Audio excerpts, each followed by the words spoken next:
Штета од 6 цифри во евра, толку се проценките на финансиските злоупотреби што ги направил Љубомир Фрчковски како амбасадор во Обединетите нации.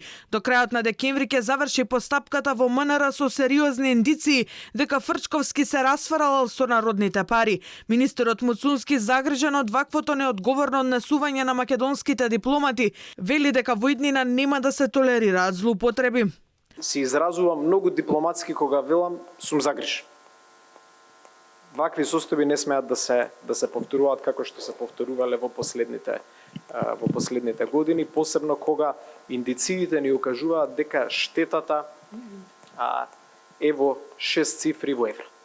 Може да ни кажете тоа ми беше Не би можел конкретно да ви кажам во моментот, но ви давам одредени информации кои што смеам да ги споделам со вас во оваа фаза, бидејќи тече една процедура.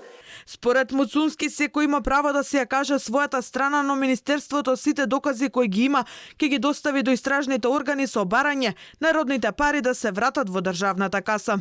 Максимално да се почитуваат процедурите, што за жал морам да констатирам не било пракса во кога ова министерство било раководено од мојот претходник.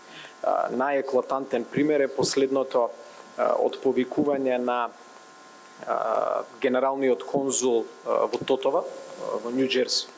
Јавноста напиша во Њујорк, но тоа е наше конзуларно представништво во Нью Џерси, каде што лицето било именувано на таа позиција спротивно со одредбите на законот за надворешни работи. Значи, таква пракса не смееме да дозволиме.